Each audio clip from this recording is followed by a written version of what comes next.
Deus o abençoe. Pastor Fernando Borja, por favor.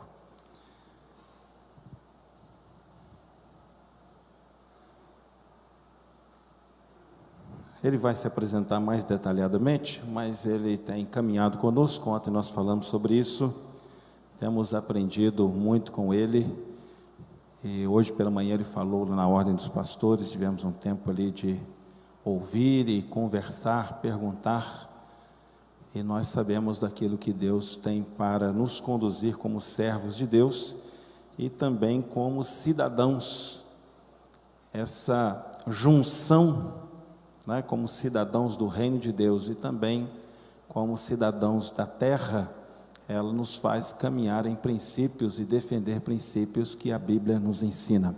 Nós vamos orar mais uma vez, feche seus olhos.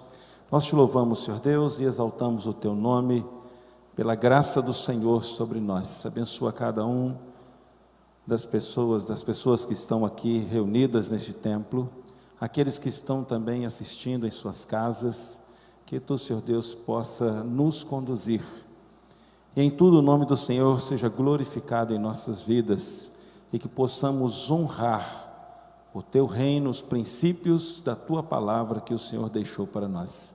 Abençoa o pastor Fernando Borja, sua família, continue sustentando com a tua graça, também o coronel que está aqui conosco, toda a jornada que ele tem, no exercício do projeto que está no seu coração, que sirva para abençoar vidas e abençoar o teu reino. Pedimos em nome de Jesus. Amém. Obrigado.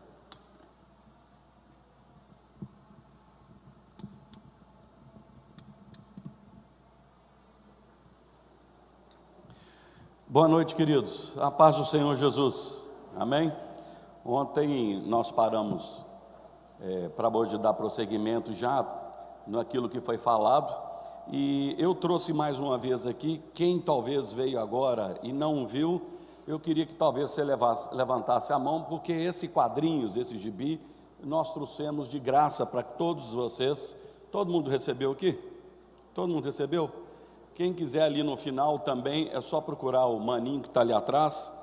Hoje nós só temos mais o livro da Marisa Lobo, então é o único que sobrou. O da Isildinha ontem acabou. Então nós temos esses dois livros. Eu queria ler rapidamente com vocês uma passagem. Em 2 Crônicas, no capítulo 22. 2 Crônicas, capítulo 22. É uma passagem muito conhecida nossa, e é uma das passagens que eu tenho sempre pregado a respeito dessa situação que nós estamos vivendo. Ontem eu comentei sobre que os amonitas e moabitas se levantaram contra o povo de Deus. Os amonitas e moabitas são pessoas que foram geradas por uma relação incestuosa do seu pai com as mães, que na verdade eram as filhas do próprio pai. Eram as filhas de Ló que tiveram relação com o seu próprio pai, gerando os amonitas e moabitas que vieram para destruir o povo de Deus. E agora nós vamos ler sobre Atalia. Atalia é filha de Jezabel, neta de Etbaal. Então, vamos dar uma lida juntos aqui rapidamente. 2 Crônicas 22, de 10 em diante, diz assim: Assim que Atalia, a mãe do rei Acasias, soube da morte do filho, deu ordem para que todas as pessoas da família real fossem mortas. Somente Joás, filho de Acasias, escapou. Ele ia ser morto com mas foi salvo por tia Jeozeba, que era filha do rei Jeorão, meia-irmã de Acasias e mulher do sacerdote Joiada. Ela levou Joás e a sua babá para o quarto do templo e escondeu de Atalia. Assim ele não foi morto durante 6 anos.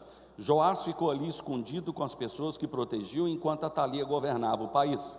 No 7º ano, o sacerdote Joiada tomou coragem e mandou chamar 5 oficiais do exército: Azarias, Ismael, Jeonã, Mazeias, Elisaf, filho de Zicri. Joiada conseguiu convencê-los a ajudá-lo. Então eles foram por todo o país e voltaram trazendo a Jerusalém os levitas, os chefes das famílias de todas as cidades de Judá. Todos se reuniram no templo e fizeram um acordo com Joás, o filho do rei, e Joiada lhe disse: Aqui está o filho do rei. Ele é quem deve ser rei, de acordo com a promessa que o Senhor fez a respeito dos descendentes de Davi. Vocês vão fazer o seguinte: uma terça parte de vocês, levitas e sacerdotes, que estão de serviço no sábado, guardará os portões do templo. A outra terça parte ficará de guarda no palácio, e a outra terça parte ficará no portão do alicerce. O povo se reunirá nos pátios do templo. Ninguém deverá entrar no lugar santo, a não ser os sacerdotes, os levitas que tiverem de serviço. Eles poderão entrar porque foram consagrados, todos os outros devem ficar do lado de fora, como o Senhor Deus manda. Os levitas, com as armas na mão, ficaram em volta do rei Joás e irão com ele a qualquer lugar aonde ele for. Qualquer pessoa que entrar no lugar santo será morta. Os levitas e o povo fizeram tudo o que Joiada ordenou. Cada oficial reuniu seus homens, tanto os que encontrava no serviço de sábado como os que saíam, pois Joiada não deixou que fossem embora os que estavam saindo do serviço. Ele entregou aos oficiais as lanças e os escudos que tinham sido do rei Davi e que haviam sido guardados no templo. Em seguida, pôs por toda a frente do templo soldados armados com espadas para protegerem o rei. Então levaram Joás para fora, colocaram a coroa na cabeça dele e lhe entregaram a cópia do testemunho. Assim ele se tornou rei. Joiada e os seus filhos o ungiram e todos gritaram: viva o rei! A rainha Atalia ouviu os gritos do povo que corria e dava vivas ao rei, e foi ao templo onde todos estavam reunidos. Ela viu o novo rei perto da coluna na entrada do templo. Ele estava rodeado pelos oficiais e pelos corneteiros, e todo o povo estava gritando de alegria, tocando trombetas. Os cantores do templo, com seus instrumentos musicais, estavam dirigindo os cânticos de louvor. Em sinal de desespero, Atalia rasgou as suas roupas e gritou: traição, traição! Joiada não queria que Atalia fosse morta na área do templo, e por isso deu ordem aos oficiais do exército, a seguinte ordem: levem a rainha para fora, passando pelo meio das filas dos guardas, e matem qualquer pessoa que tentar salvá-la. Então eles a prenderam e levaram para o palácio, e ali no portão dos cavalos ela foi morta.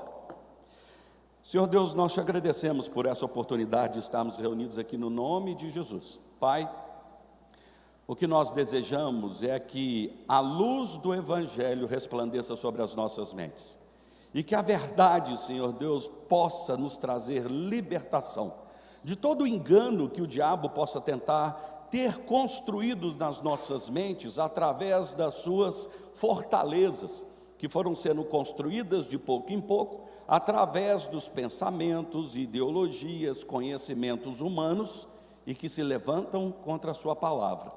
Por isso, nessa noite, nós abrimos o nosso coração para que o Teu Espírito Santo tenha a inteira liberdade de agir no nosso meio, em nome de Jesus, Senhor, amém. Olha que interessante essa passagem. Atalia, quando fica sabendo que o seu filho é morto, ela mata todos os filhos do rei. Só sobra uma criança com aproximadamente 1 ano. Essa criança é salva pela sua tia, irmã do rei, meia-irmã. E ela pega essa criança, ela é esposa do sumo sacerdote, e leva ele para o templo. Ele é criado de 1 a 7 anos de idade no templo. Prestem atenção nisso. Quando ele completa 7 anos, o sumo sacerdote chama ali os exércitos do templo, vamos dizer assim, e faz uma aliança com eles por amor a Joás, que é o descendente de Davi. O diabo sempre tentou destruir a geração de crianças sobre a geração para que Jesus viesse. Ele tentou destruir o povo na época de Moisés, ele tentou destruir a geração de Jesus na época do Egito, e ele aqui também tentou mais uma vez. Mas Deus, pela promessa dele, ele não permitiu que isso acontecesse. Mas Deus não fez nada sozinho. Tirou a criança, escondeu, levou para os ares, guardou na montanha. Não.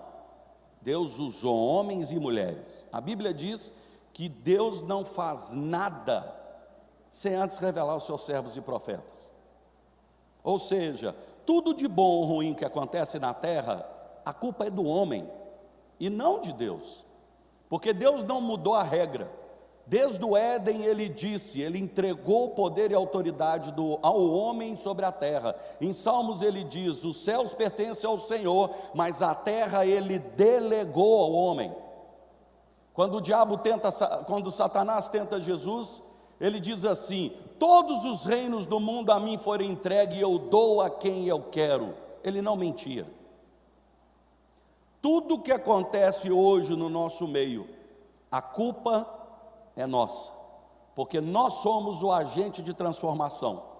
Ele veio ao mundo dentro da regra, se fez homem, habitou entre nós, morreu na cruz, foi submisso, foi servo, desceu ao mais profundo do abismo, pisou na cabeça de Satanás, lhe tomou as chaves do inferno e da morte, e subindo ao alto, levou cativo o cativeiro e deu dons aos homens, e disse, ide por todo o mundo.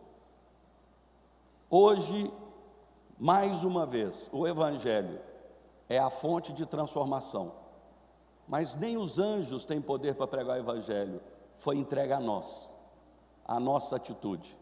E a Bíblia diz que Cristo em você é a esperança dele para esse mundo.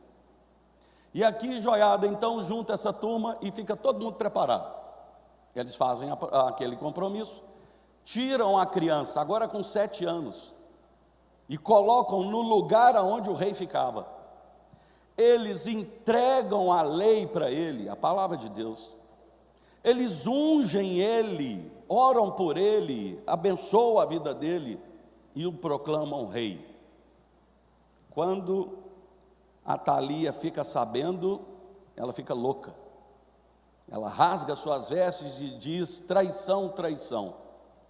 Quando ela estava para ser morta, o sacerdote fala, aqui não.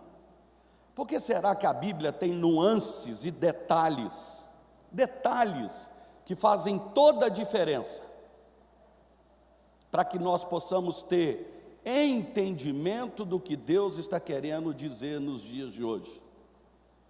Ela foi morta no palácio. Palácio é casa de governo, é casa de legislação. O palácio é o lugar de governo. Nós conhecemos muito bem a história de Jezabel, e Jezabel é praticamente hoje a simbologia do feminismo. A filha do feminismo é hoje a ideologia de gênero. O feminismo e as ideologias hoje estão focando de 1 ano de idade em diante. As crianças que ainda têm chance de serem preservadas é de 1 a 7 anos. Porque hoje uma criança de 8 anos já está mais cheia de filosofias do que cada um de nós imagina. Hoje as crianças com poucos anos já sabem mexer no celular mais do que a gente. A geração que hoje o inimigo está atacando são as crianças. E a Bíblia aqui nos ensina o que a gente tem que fazer. Nos prepararmos, nos posicionarmos em cada local, entregarmos a palavra, criar a criança no templo, entregar a eles a palavra, ungir, orar, interceder. E quando o inimigo vier, que ele seja morto na casa de governo. Hoje nós vamos ver mais uma vez que um dos lugares mais importantes é o governo. Eu fiz o curso de missões, cansei de ouvir a vida inteira, a igreja é o grande agente de transformação do mundo. Verdade, mas hoje eu aprendi que a política é o maior agente de transformação da nossa comunidade. Uma lei afeta a vida de todos. Eu acabei de receber agora de Montes Claros, uma equipe, um pessoal nosso conseguiu vetar mais uma vez a ideologia de gênero em Montes Claros, mais um projeto. Isso poderia agora afetar a vida de todos, a cidade inteira. E aonde que isso foi decidido? Na Câmara dos Vereadores.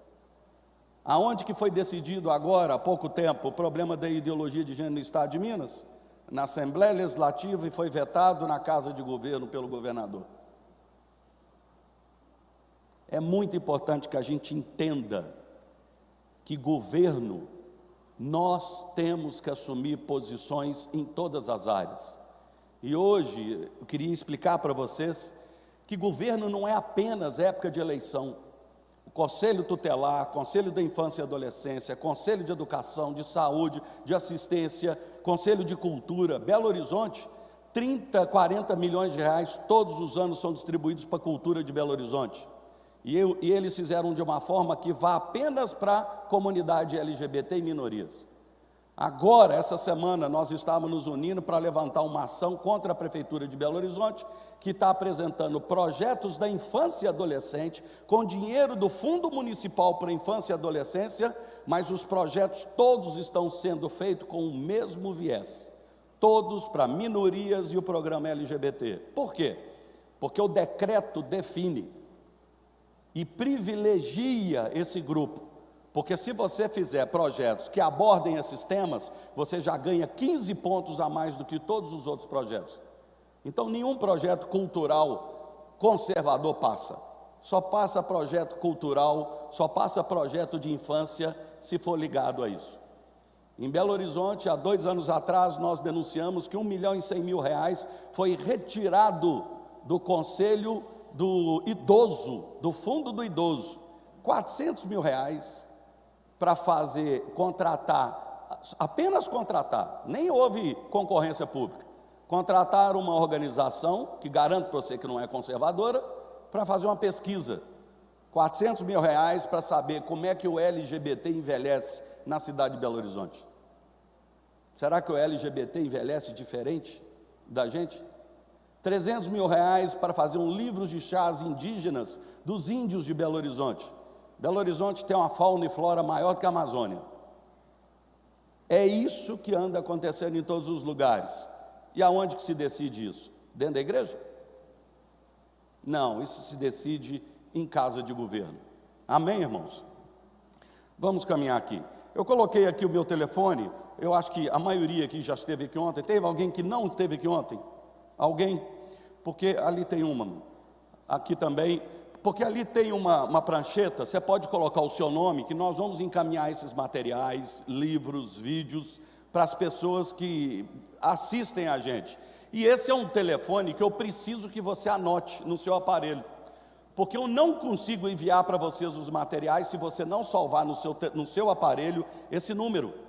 Não consegue, o WhatsApp não entrega, eu posso mandar, mas não vai chegar na sua conta. Então você precisa salvar esse número no seu aparelho, porque quando eu cadastrar o seu número no nosso aparelho do Geração de José, você vai receber os materiais direitinho. Então, anote esse número, no final eu vou colocar ele de novo. Aqui, o que é o Geração de José? É um programa que eu tenho sobre liderança cristã. São pílulas de 4 e 5 minutos, são mais ou menos 90, está no YouTube, está também no Spotify, no Anchor, está aqui no Google Podcast, está no Telegram, está no Instagram. Aqui, a única diferença é no Telegram, no Instagram é Geração de José BH. Todos os outros são apenas Geração de José. É só colocar programa Geração de José, todos esses programas eu posso encaminhar para vocês como links, ok? Então vamos começar aqui. Aqui apenas me apresentando de novo, eu sou advogado, administrador de empresas, sou empresário em Belo Horizonte na área de construção civil. Eu sou pastor da Igreja Batista da Lagoinha, estudei fora do Brasil, fiz o curso na área de missões, fiquei 6 anos fora do Brasil, trabalhei com Portas Abertas Internacional. Como eu disse, eu já fui detido no Vietnã, entrando com 32 Bíblias e $7.000. Trabalhei também com a Alphalete Internacional, que trabalha com alfabetização de adultos, educação infantil, pré-escola, desenvolvimento comunitário em 26 países, em português, inglês, crioulo, espanhol, francês, e tem até uma oportunidade de ter conhecido a Prêmio Nobel da Paz 2012, Ellen Johnson Sirleaf, que era presidente da Libéria. Eu sou casado há 30 anos com Flávia, a Flávia é hoje vereadora em Belo Horizonte, até de 2021 até 2024, eu fui vereador de 2016 até 2020, sou hoje suplente de deputado federal, já assumi uma vez numa suplência por uma licença maternidade. O que mais? E sou avô hoje da Lexi, uma menininha de 60 dias, está aí a gatinha, né? Nós temos que guardar os nossos netos, né, gente? Vamos lá. Aqui apenas é minha história, mas eu vou passar para frente, que ontem nós já fizemos, já vamos começar aqui. Essa é a Judith Butler. Judith Butler é a grande filósofa hoje da teoria de gênero. Ela roda o mundo todo, ela tem livros sobre essa área, sobre gênero e diversidade. É a grande conhecida. E esse grupo já começou desde os anos 80 a atacar a família monogâmica estável. Hoje mesmo eu estava vendo um livro, um vídeo, se você entrar no YouTube você pode procurar, é o padre Christian, da cidade de Divinópolis, ele comentando sobre poliamor, que um casal procurou, dizendo que o filho estava conversando com uma colega de sala que tem um namorado, e que esse casal convidou o filho para fazer parte do trio. Eles têm até um nome, trisame, eu nem sei dizer como é que é. Então são 3 namorando juntos. E aí os pais ficaram preocupados, conversaram com o filho, e o filho levou para eles uma folha da escola. Uma sexóloga ensinou variedades de formas de poliamor. Variedades. Então esse padre estava mostrando como que isso estava sendo feito. Por quê? O foco é acabar com a família tradicional, monogâmica, estável, fidelidade, até que a morte nos separe. E eles falam que a família patriarcal é opressora. E ontem eu estava dizendo que todos nós que temos filhos, a gente sabe muito bem que a criança, quando começa a andar, 1 ano e meio, 2 anos, começou a andar, pronto, acabou. A gente não fica mais assentado. A gente tem que correr atrás da criança o tempo todo. Se você não tomar cuidado, ela engatinhando, ela vai na cozinha, abre a gaveta e pega a faca. Ela vai pegar o fósforo, ela vai tentar subir no fogão, puxar o leite quente, a panela, ele vai entrar no quarto, vai no banheiro, mexe em todas as roupas, mexe em tudo, não é? E ele vai no banheiro, pega o prestobaba do pai, brinca, porque criança imita os adultos. E nessa, o menino pode muito bem pegar o batom, pegar a maquiagem da mãe, e naturalmente todos nós chegamos para a criança e fala: filho, isso é coisa de menina. Pois é, isso quer dizer opressão. Se você dizer para uma criança, se você disser para uma criança, isso é de mulher e isso é de homem, é a maior opressão que a gente pode fazer com a criança. Porque a criança está desenvolvendo a sua sexualidade e a família patriarcal, o patriarcado não deixa isso. É isso que ensinam atualmente. Aqui eu acredito que alguns de vocês já viram, é um vídeo sobre um coral lá em São Francisco. Eu preciso de um som.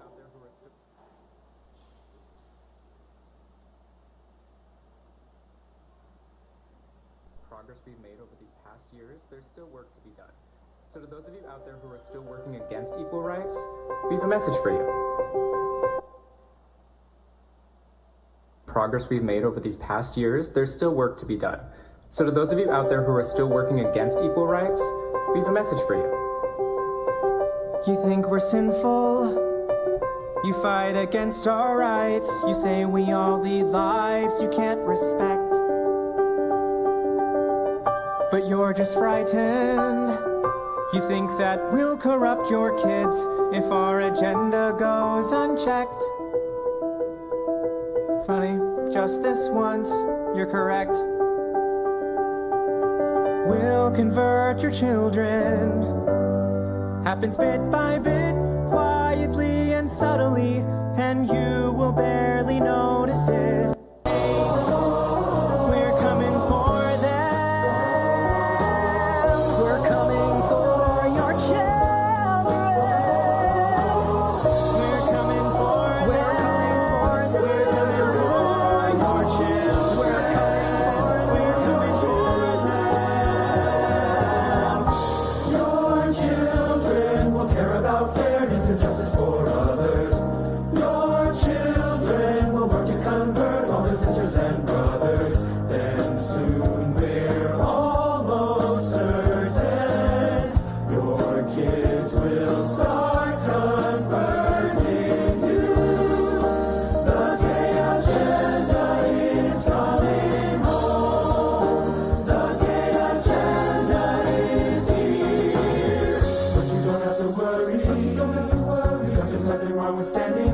fireside. Get on board and get on board, because the world always needs a bit more pride. No, you don't have to worry, because there's nothing wrong with standing by your side. Get on board and get on board, because the world always needs a bit more pride. Come on, try a little pride. We'll convert your children, then we'll turn to you. Giving up the fear inside is free. Esse eu coloquei ontem para vocês relembrarem hoje. Isso é uma discussão que teve na Câmara dos Deputados Federais sobre a agenda que eles têm para o Brasil. Gostaria de iniciar abordando um tema um tanto controverso, que é o da sexualidade infantil. As brincadeiras sexuais infantis também podem envolver os outros, meninos buscando conhecer os corpos de outros meninos e meninas, e meninas buscando conhecer os próprios corpos e o de outras meninas e meninos. Então, quando meninos e meninas brincam, inclusive sexualmente em seus corpos, tá, com outros meninos e meninas, eles não estão sendo gays ou lésbicas quando fazem isso com pares do mesmo sexo. Não é disso que se trata. Que deixem as crianças brincarem em paz. Tá? Isso as tornará adolescentes e adultos mais inteligentes e potencialmente mais perspicazes no enfrentamento e na transformação do mundo que lhes deixamos como herança. Nós temos que lutar para que esse projeto chegue no chão da escola, porque é lá que ele tem que chegar mesmo. Trabalhar gênero e sexualidade não tem idade mínima. Na verdade, a gente está falando de questões que têm a ver com todas as faixas etárias.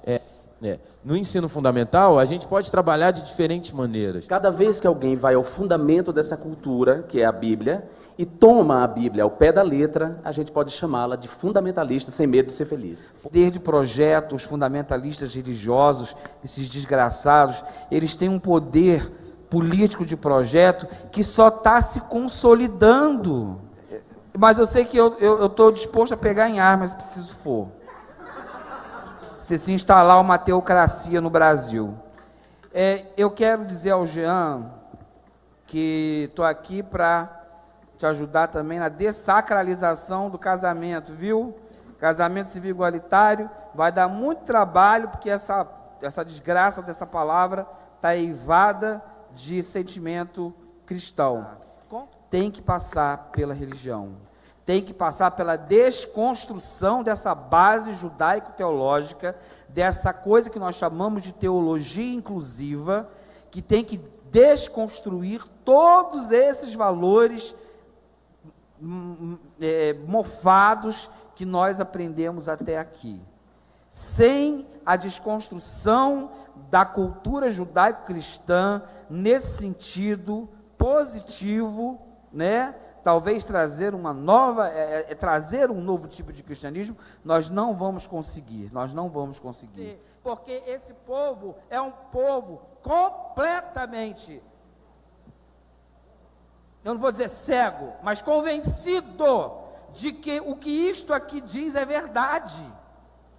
E eles são convencidos disso em suas igrejas, e eles não largam a fé. Uma professora, eu ouvi falar em educação infantil, eu falei, meu Deus, é utópico, mas como seria bom, uma professora de educação infantil, você pensa que ela larga a Bíblia dela na cabeceira da cama? Ou um professor de 2º grau larga a fé dele no quarto, na hora antes dele ir para a escola? Não, vai junto com ele, porque a fé o constitui. A fé, a profissão de fé é algo que nos constitui.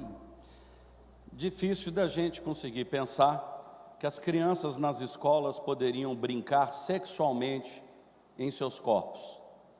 E que essas crianças, menino com menino, não seriam gays, e menina com menina não seriam lésbicas. Que isso precisa chegar ao chão da escola, não tem idade mínima para começar. Em Belo Horizonte, a partir de 3 anos de idade, nas escolas públicas, estão abordando com materiais para questionar a masculinidade do menino e a feminilidade da menina, visando a desconstrução da heteronormatividade. Essa frase, desconstruindo a heteronormatividade, está escrita no Plano Nacional de Direitos Humanos, o caderno 3, assinado pelo ex-presidente Lula. Ele coloca no Plano Nacional dos Direitos Humanos, visando a desconstrução da heteronormatividade. E aqui, o que eles dizem? Quem acredita na palavra de Deus é homofóbico, preconceituoso, fundamentalista religioso, que o casamento precisa ser dessacralizado, que os valores judaicos cristãos estão mofados, e um novo evangelho precisa ser feito. Então todos nós sabemos como que eles estão fazendo isso. Aqui, materiais didáticos, quem mandou isso para mim é uma pessoa amiga nossa chamado professor Orley. Ele tem um site, um blog chamado De Olho no Livro Didático. Todos os tipos de livros didáticos que os governos fizeram nos últimos anos, ele era a pessoa já chamada para denunciar sobre os livros didáticos. Aqui, crianças que brincam pedagogicamente com os corpos. Aqui, materiais sobre invocação de demônios e também contos macabros, livros literários infantis. Aqui, um MEC sobre os livros de ideologia de gênero, e aqui um material onde a gente tem uma notificação extrajudicial para que o pai exija que a escola respeite os seus direitos. Porque está escrito no Pacto São José da Costa Rica, artigo 12, é direito dos pais que os filhos recebam educação religiosa e moral que esteja de acordo com a convicção dos pais e não de professor, diretor ou até do governo. Aqui mais uma declaração sobre a situação hoje. Defender a família patriarcal é defender a sociedade de classe. Porque se destrói a família patriarcal, se destrói a propriedade e se destrói a própria sociedade de classe, remontando a análise de Engels da história, da origem da sociedade, do Estado, da propriedade da família. E aí se destrói, se constrói uma anarquia. E essa anarquia vai invadir e enfrentar a ordem e os tabus. Por isso será uma sociedade incestuosa.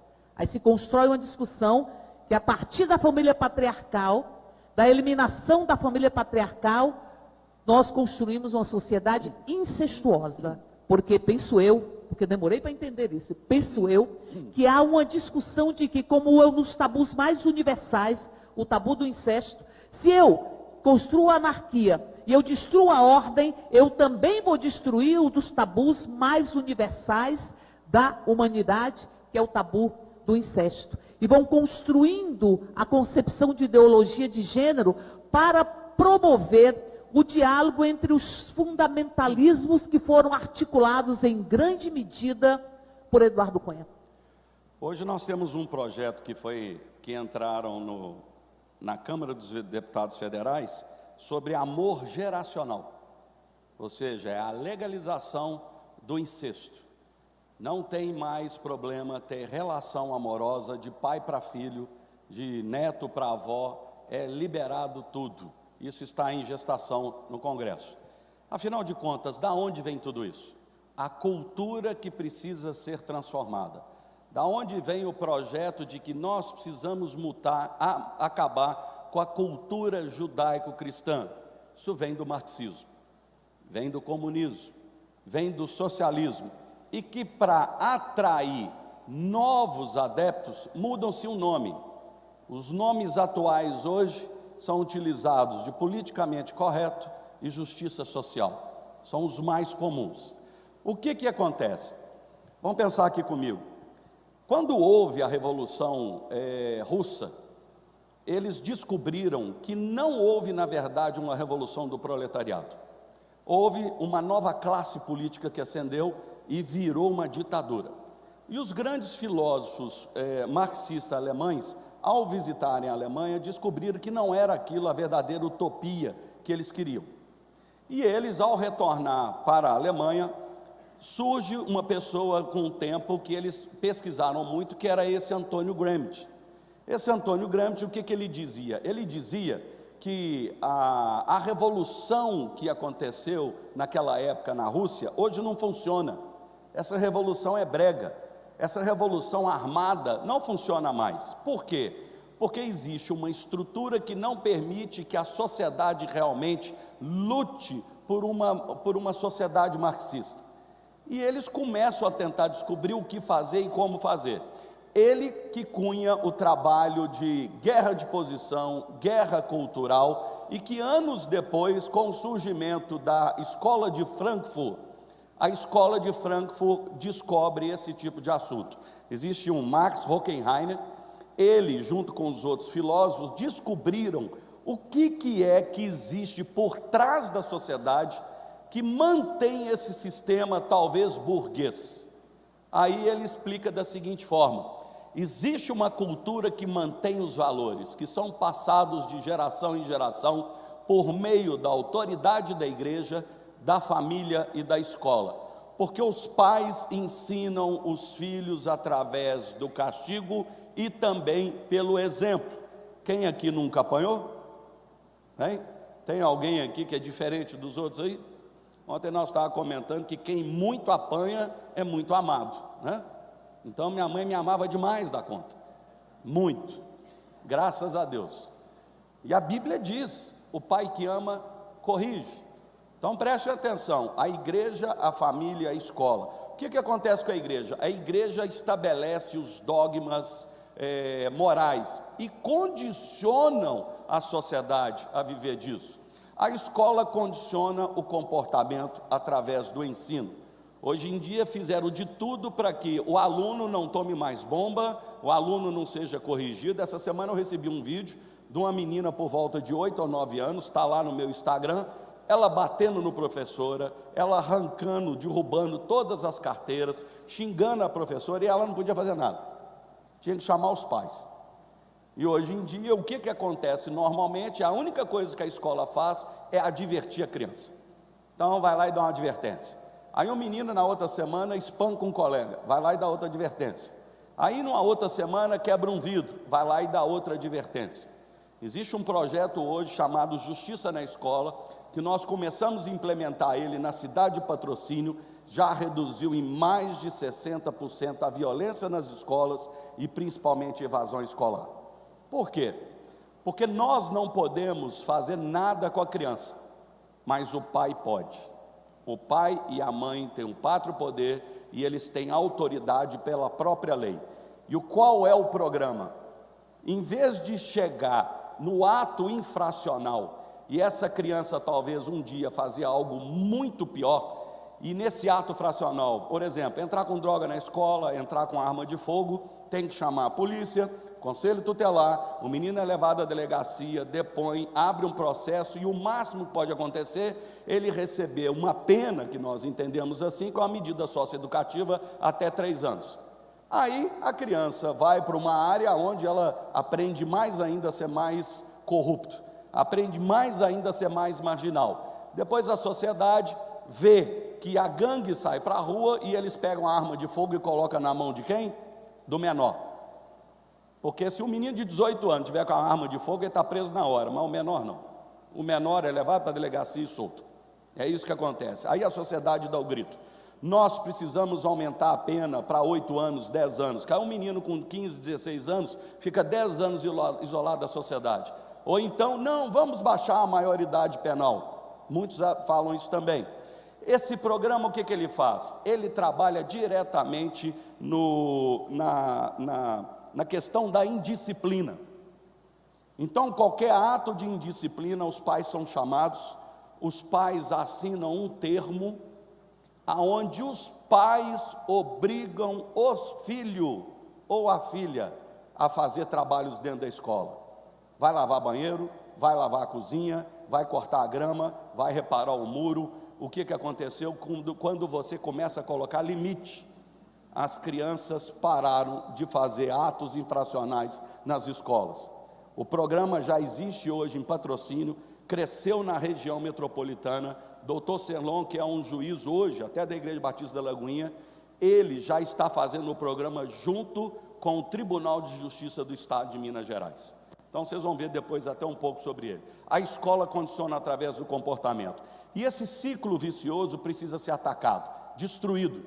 E quando essas instituições entrarem em crise, o Estado vai assumir as responsabilidades do ensino, dos valores para as novas gerações, estabelecendo uma hegemonia cultural comunista. Esse é o pensamento. E como que se faz nessa hegemonia cultural? Como é que hoje eles têm feito? Creio que vários de vocês viram isso nos últimos anos, Museu Queer, a arte queer. Aqui, opa, pula de uma vez, né? Nossa, tá difícil, viu? Apologia a pedofilia, zoofilia, racismo, vilipendiando símbolos sagrados. Aqui vocês viram isso que aconteceu. Vê se pode, crianças. O que é isso aí fora do museu? Isso é atentado ao pudor, gente. Isso é vilipêndio com criança. Agora, está dentro do museu, então é arte.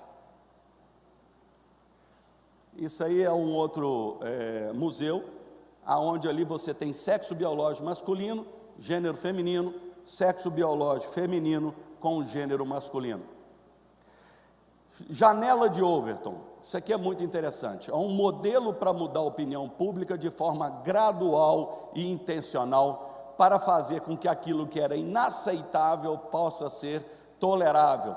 É a massificação pela mídia, empurrando goela abaixo da sociedade, algo que até então era tabu. Vou dar um exemplo para vocês aqui. Quando eu era menino, eu falo que minha mãe, a pior palavra que ela podia descrever um colega nosso, quando o cara era marginal, era maconheiro. Fulano é maconheiro, né? Quando eu era menino, quem é mais velho aí sabe como é que é isso. Se ia falar mal dos amigos nossos, fulano é maconheiro, viu? Hoje em dia já usa outro nome, mas naquela época era assim. E naquela época, se pegasse com maconha, o que acontecia? Era preso, ia para a cadeia penitenciária e tomava anos de cadeia. Aí começaram a criar uma ideia de danos de menor potencial ofensivo. Então começaram a pegar o que era proibido. Ah, não, agora não é tão proibido. Vamos botar que cada um possa consumir um pouquinho de droga. Então, se o moço for pego com tantas gramas, já não é tão crime. Agora está ficando neutro. Já tem muitos que advogam marcha da maconha, né? Para todo lado está tendo isso. Daqui a pouco o que vai ser? Tolerado, para que depois seja aprovado. E nessa estratégia foi sendo utilizado em todos os lugares. Agora presta atenção o que acontece aí. BBB, cenas de intimidade entre o pai e a mãe e a filha chocam o público. Incesto. Globo promovendo a aceitação social do incesto. Aqui, educação e doutrinação, ou seja, cultura e educação. Isso aqui é uma pesquisa feita pela CNT Censo, há uns anos atrás. Educação ou doutrinação? Papel da escola. Qual é a principal missão da escola? Aqui os professores respondem, os pais e os alunos. E ali, presta atenção como é que vai ser. Qual é a principal missão da escola? 78% dos professores diz que o trabalho deles é para formar cidadãos, 14% contribuir para a formação profissional e 8% ensinar matérias. Na sala de aula, em sua opinião, o discurso dos professores é 50% diz que é politicamente engajado, 30% diz que às vezes é engajado e 20% diz que é neutro. Com quem os professores mais se identificam atualmente na educação brasileira? 29% com Paulo Freire, 10% Karl Marx, Gandhi, Jesus Cristo, Einstein. Aqui, como que a escola hoje fala dessas pessoas? Che Guevara, 86% das vezes que o nome dele é mencionado, é de forma positiva. É um grande líder, é um grande revolucionário. Lenin, que promoveu o comunismo, e é um sistema de governo que matou mais de 100 milhões de pessoas, 65% das vezes é citado de forma positiva. Na época ainda dessa pesquisa, está aqui, Hugo Chávez ainda era vivo. 51% achava que Hugo Chávez deveria ser citado de uma forma positiva. Dê-me 4 anos para ensinar as crianças a semente que terei plantado nelas, nunca mais será retirada. Lenin lia a Bíblia. Sabe muito bem que a criança, aquilo que você plantar, vai ficar, como a própria palavra diz. Em apenas um ano de um curso de graduação em universidade, se consegue desfazer 18 anos do que uma criança pode ter aprendido em casa. Todos nós aqui temos experiências nas nossas igrejas de jovens e adolescentes. Foram criados dentro da igreja, filhos de pastores, líderes de louvor, líderes de célula. O que aconteceu com fulano depois foi para a faculdade? Quantos aqui têm experiência disso? A última que eu tive foi semana retrasada em Nazareno, aqui perto de São João del Rei. Um pastor me procurou no final e disse que a filha dele, 19 anos, em apenas um ano, na escola de música na Universidade Federal, ela voltou por causa do Covid, já estava chamando o pai de fundamentalista, de radical, e que a Bíblia não é bem assim. E depois de um ano, ele falou comigo, falou: Fernando, graças a Deus, Deus conseguiu recuperar minha filha. Ela acordou para o que estava acontecendo. O trabalho de professor, gente, todos nós tivemos ótimos professores, todos nós. Mas você sabe muito bem o que é professor e o que é militante travestido de professor. Aqui, Richard Rorty é mais um filósofo. O trabalho dos professores é de organizar e planejar as coisas para que os alunos que entrarem como fundamentalistas, religiosos, homofóbicos e fanáticos saiam da universidade com visões mais parecidas com as nossas e escapem das assustadoras, perversas e perigosas garras dos seus pais. Aqui é Saul Alinsky. Saul Alinsky é um filósofo comunista e ele dedica o livro dele ao maior revolucionário de toda a história. É alguém que foi a maior referência porque ele se levantou contra o status quo que existia na época. Lúcifer. Em seu livro Regras para Radicais, faz uma dedicatória para Lúcifer, lhe dando o crédito como o primeiro revolucionário da história. As 3 premissas básicas de sua teoria são: a primeira regra é a desinformação. Na estratégia política, não se pode contar ao povo os objetivos finais, pois esses podem se assustar e não apoiar a causa. É preciso que se conte apenas o necessário para ser ajudado. A segunda regra é o niilismo político. Tudo vale para que aconteça a revolução. Não existem valores nem regras, e a corrupção faz parte do objetivo. Roubar para o partido é a obrigação número 1 do comunista, eles nunca vão esquecer isso aí. Todos os partidos comunistas do mundo viveram do roubo, da chantagem, da corrupção, todos. Como é que Stalin subiu na hierarquia do partido? Assaltando o trem. A terceira regra fundamental é a destruição do oponente. Em um debate, não devemos vencer o argumento do oponente, e sim aniquilá-lo da vida pública. Bom, vamos lá. Primeira regra, desinformação. Na estratégia política, trabalha com a desinformação. A gente sabe muito bem que o diabo trabalha através de sofismas. Ele tentou Jesus falando a verdade. Ele usa a verdade como uma versão para trazer o engano. E aqui não se pode contar ao povo os objetivos finais, pois esses poderão se assustar e não apoiar a causa. Quando eu era jovem, eu fiz 2 cursos, fiz Direito e fiz Administração de Empresas. Nunca um professor chegou para mim e falou: Fernando, nós queremos implementar o socialismo no Brasil, ou então a social-democracia no país. Mas para isso nós temos que desconstruir a família e também a religião, a igreja. Ninguém vai apoiar alguém que fale isso, não é verdade? Mas eles vão usar o mesmo discurso de sempre, dizendo o seguinte: o Brasil está sendo explorado, as riquezas do país estão sendo entregues hoje ao capital. É o petróleo, é o nióbio, as nossas matas estão sendo hoje entregues, a Amazônia está sendo destruída, o capitalismo está explorando a nossa sociedade, direitos estão sendo destruídos. Hoje o patrão explora do empregado, o rico explora do pobre, o marido explora da mulher, existe um racismo estrutural, nós precisamos mobilizar as massas. Alguém já ouviu esse tipo de coisa? Hein? Já ouviram? Eu era contra a privatização da Eletrobras, a Telebrás, Usina de Volta Redonda e Companhia Vale do Rio Doce. Aí alguém podia perguntar para mim: pô, Fernando, que coisa, você é contra a privatização? Sou. Mas por quê? Ah, não sei não, todo mundo é. Presta atenção, eu vou falar uma palavra, uma só, e eu vou mostrar para vocês todos, e quem está assistindo, que com uma palavra eu mostro para vocês o nível de desinformação que nós somos submetidos diariamente. Nesses últimos anos, então, assim, demais. Vou falar uma palavra e vocês vão entender na hora. Vai bater no cérebro e voltar na hora. Genocida. Precisa falar mais alguma coisa?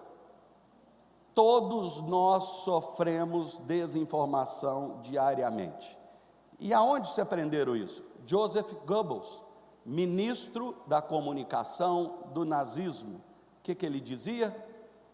Repita uma mentira 1000 vezes até que se transforme numa verdade.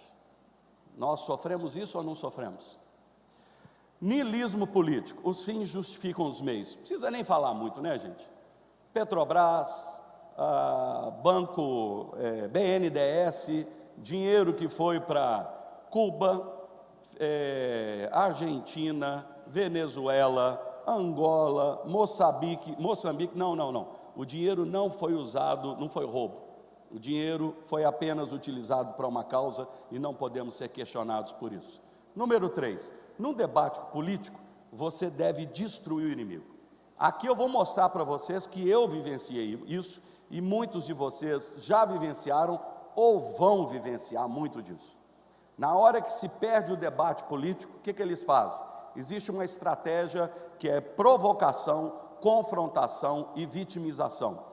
Em Belo Horizonte, a gente estava na Câmara e aí ônibus começaram a chegar em Belo Horizonte nas avenidas principais.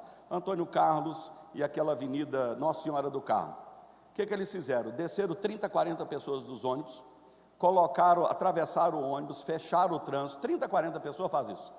Tiraram um tanto de pneus, começaram a botar fogo nos pneus e começaram a tirar as faixas e falar aqueles gritos de ordens que vocês estão cansados de ouvir. Fascistas, machistas, não passarão, né? Isso é comum hoje em dia. E aí eu fui para a Câmara e denunciamos isso. Porque o que eles fazem? Eles provocam, eles confrontam e vitimizam. Quando eu estava num certo evento, a Marisa Lobo disse para mim uma coisa muito interessante na época. Falou: olha, quando você tiver em algum confronto, principalmente, dependendo do que for de minorias, coloque uma mulher na frente.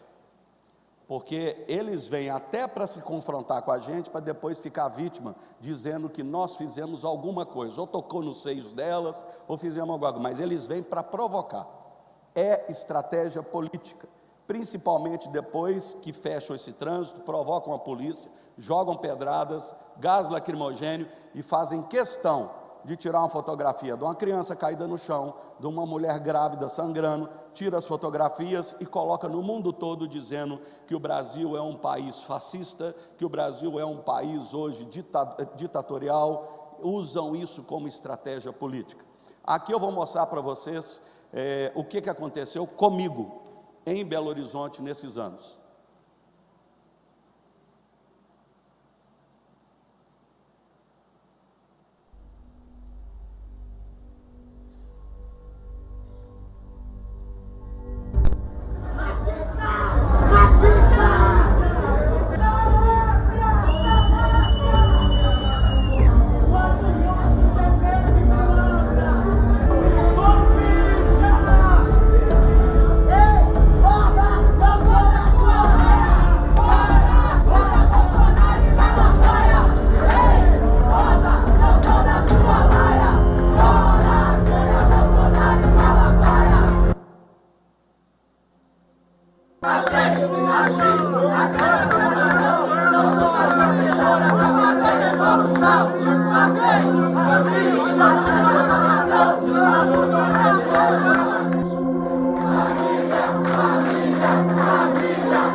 primeira votação foi no dia que nós barramos a criação do Conselho LGBT em Belo Horizonte. Pô, mas que isso? Vocês estão sendo preconceituosos. Qual que é o problema de ter o Conselho LGBT na cidade? Belo Horizonte já tem, no mínimo, 6 instâncias feitas para o público LGBT. Diretoria e gerência de promoção e ideologia de gênero, fundo utilizado na área de assistência social específico para eles, tem plano municipal de direitos humanos, tudo utilizado para isso. E nesse dia nós provamos que em Belo Horizonte, na época, hein, tinham 4.200 pessoas em trajetória de rua. Hoje tem mais de 11 mil. Hoje, Belo Horizonte tem mais de 11 mil pessoas em trajetória de rua. Somente no Conselho Municipal de Assistência tinha 1.200.000 alocados para esse público. E para 4.000 pessoas em trajetória de rua, porque a maioria dependente químico ou de álcool ou de crack, tinha R$100 mil. Belo Horizonte levantou, eles fizeram um projeto lá, um decreto onde as pessoas que queriam mudar o nome pudesse ser registrado na prefeitura com o nome seu social. 70 pessoas haviam se inscritos. 70. E nós com 4.200 pessoas nas ruas com R$100 mil. Então nós comprovamos que era privilégio que eles estavam fazendo. Agora, atualmente, hoje aconteceu lá em Montes Claros, para ficar sempre em evidência, eles começam a fazer o dia do orgulho gay, agora é o dia do orgulho lésbico, agora é o dia do orgulho lésbico negro, agora é o dia do orgulho lésbico negro indígena, e não acaba. Por quê? Precisa sempre estar em evidência. Segunda coisa que vocês viram, as gays, as bi, as trans e as sapatão estão todos organizados para fazer. Gente, o movimento LGBT não é um movimento para defender direitos e garantias individuais, constitucionais do cidadão. Não é. É um braço político. Braço político. E eles fazem os movimentos na cidade, dia do orgulho gay. Vão nas escolas, chamam os jovens e adolescentes para participar, porque é politicamente correto. Mas, na verdade, estão cooptando novas pessoas para um braço político LGBT. Essa música que eles cantam, eu não vou botar aqui agora porque é extremamente pornográfico. Uma dança de 6 lésbicas e um gay numa universidade. Todos eles pelados e as músicas são horríveis e eles cantam essa mesma coisa. Já é hoje um hino deles. As gays, as bi, as trans, sapatão, estão todos organizados para fazer revolução. Aqui vocês estão acostumados com isso aí, homofobia, lesbofobia, bifobia, transfobia. Aqui são fotografias de outros eventos. Projeto de lei de mudança de sexo em crianças sem autorização dos pais. Aqui, Belo Horizonte está concorrendo para ser a sede mundial do turismo LGBT e também quer fazer de Belo Horizonte a maior parada gay do Brasil. Aqui é uma defesa que eu fiz logo quando aconteceu a denúncia da Rede Globo com relação à Escola Batista em Belo Horizonte. Olá, queridos. Eu gostaria de chamar a sua atenção à reportagem da Globo que está promovendo o ódio aos cristãos aqui em Belo Horizonte. Está usando o discurso de luta contra o preconceito ao LGBT para perseguir a igreja. Veja aí. A Comissão de Diversidade Sexual da Ordem dos Advogados do Brasil avalia quais medidas pode tomar contra um colégio de Belo Horizonte que postou um vídeo criticando a identidade de gênero.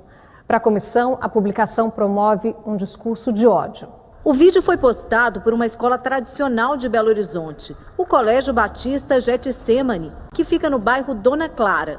O vídeo usa crianças para falar sobre identidade de gênero. O vídeo foi publicado nas redes sociais do colégio. A escola afirma que foi uma resposta a um outro vídeo que está circulando na internet, em que crianças aparecem numa campanha que prega respeito às pessoas do grupo LGBTQIA+.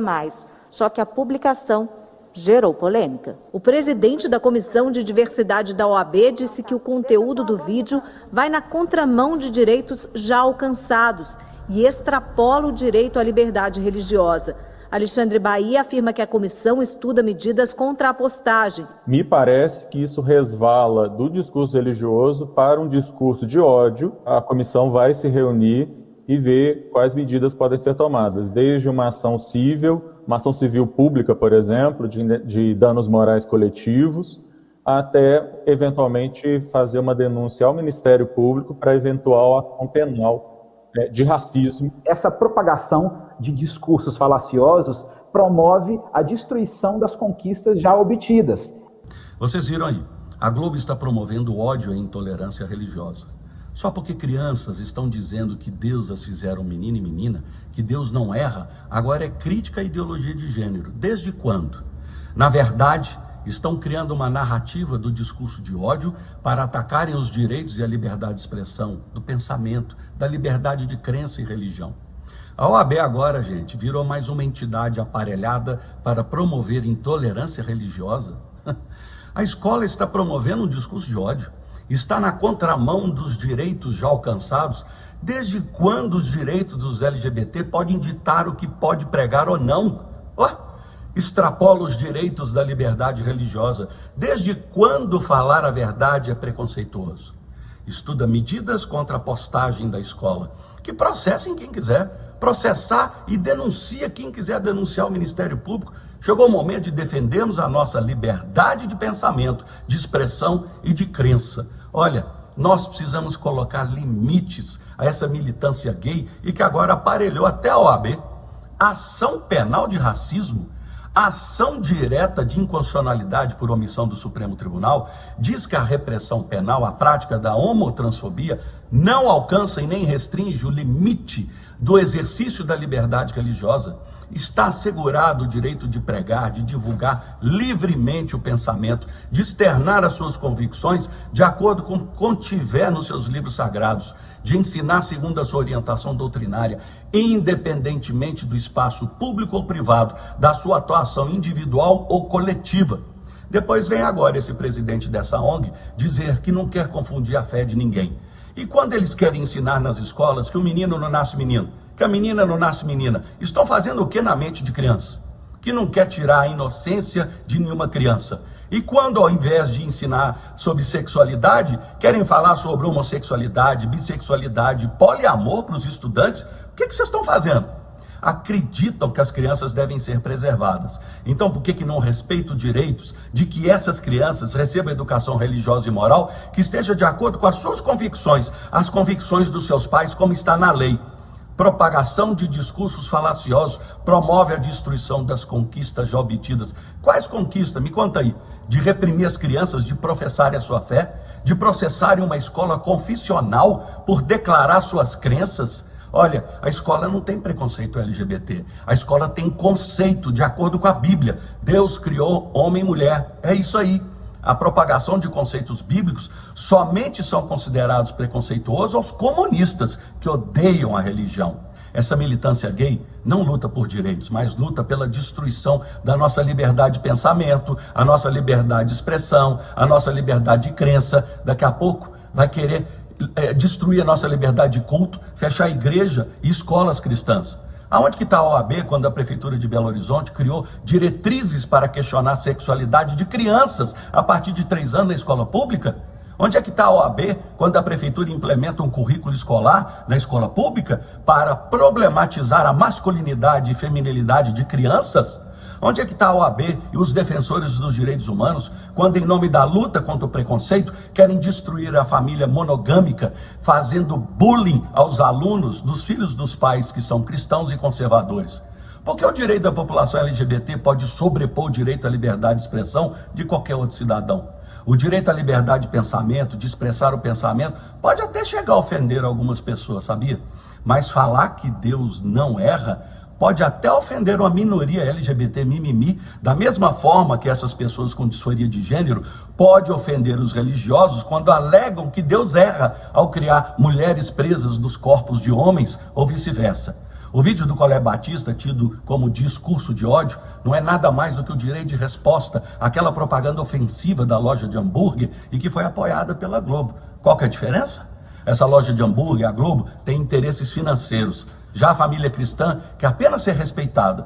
Por isso, hoje nós começamos uma campanha em defesa da nossa liberdade constitucional de pensamento, de expressão, de crença e de religião. Hashtag Meu Deus Nunca Erra. Se você acredita em Deus e deseja lutar pela preservação da nossa liberdade e os nossos direitos e garantias individuais, ajude a compartilhar esse vídeo o máximo possível. Lembre-se, o Evangelho de Jesus Cristo é inclusivo, mas o céu que foi preparado para aqueles que creem nele é exclusivo.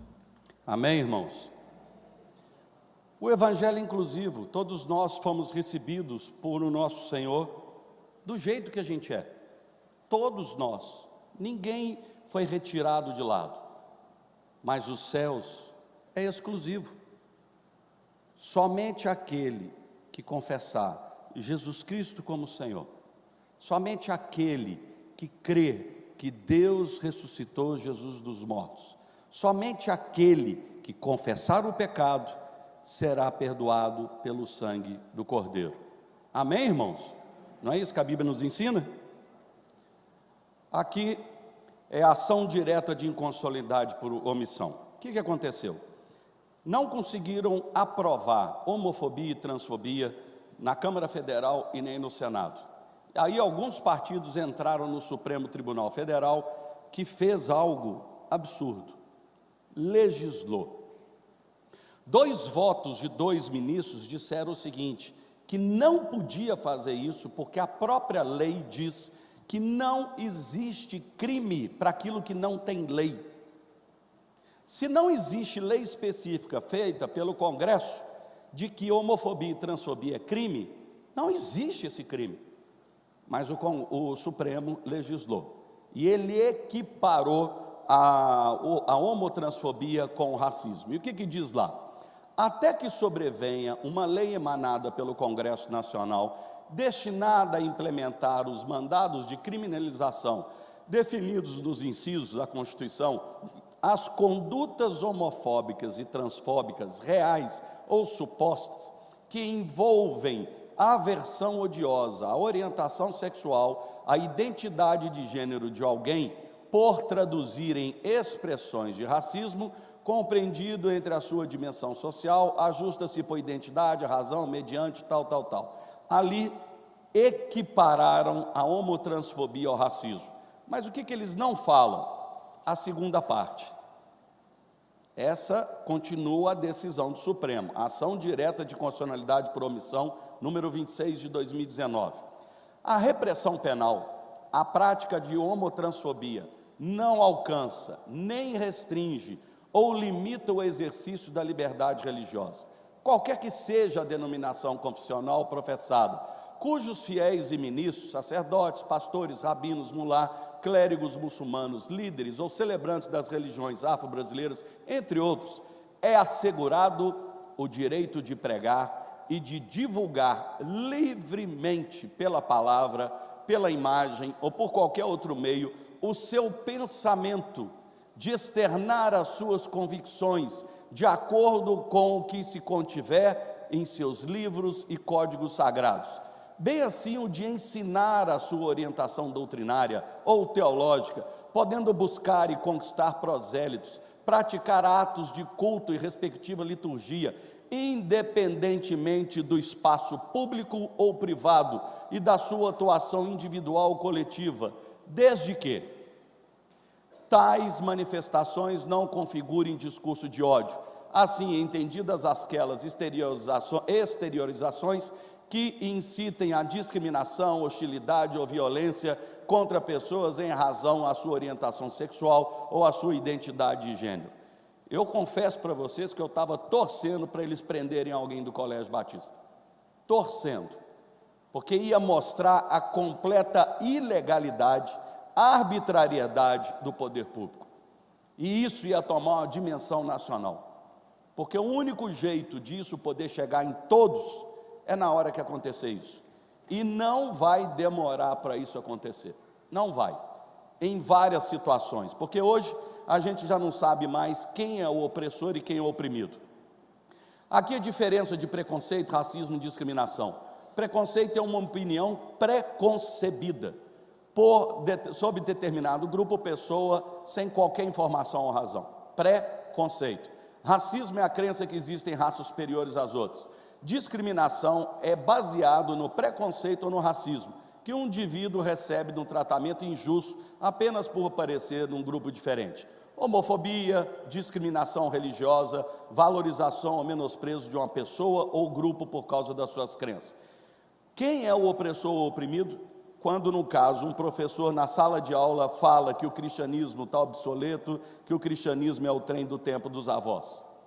Aí eu recebo denúncias de jovens e adolescentes que os professores fazem isso na sala de aula. Quem que está sendo o opressor, quem está sendo o oprimido? Aqui da Constituição, Declaração Universal dos Direitos, toda pessoa tem liberdade de pensamento, consciência, religião. Foi a briga que todos nós tivemos no dia 7 de setembro, que foi ir para as ruas para não abrir mão desses direitos.